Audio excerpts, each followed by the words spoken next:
Hope was in the air at the last Guatemalan elections. A groundbreaking United Nations-backed commission was going after corrupt politicians. The president himself had fallen. In the streets, thousands marched for change, and for a moment, it looked like they'd get it. Fast forward 4 years, that hope's all but died.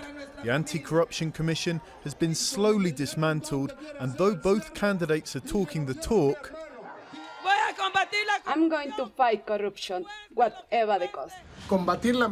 Combating the disgusting corruption will be a priority.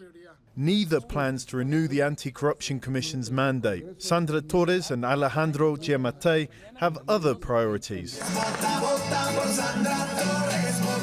She says she'll bring back the social aid that made her popular as First Lady and send the army onto the streets to combat gangs.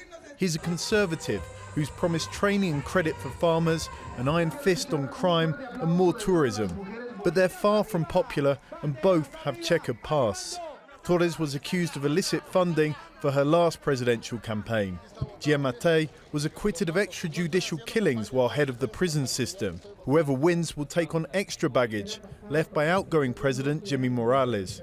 He's signed a deal with the US that migrants crossing the country, mainly from Honduras and El Salvador, would have to request asylum in Guatemala rather than continuing to the US. If the deal is ratified, it could mean tens of thousands of new arrivals in a country where already more than half the population lives in poverty. For many reasons, like high malnutrition rates, inequality and corruption allegations in the health system, Guatemalans themselves leave the country.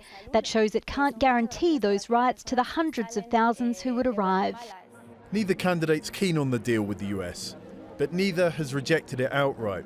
Part of governing Guatemala, for whoever wins, will mean getting along with the power to the north. John Holman, Al Jazeera.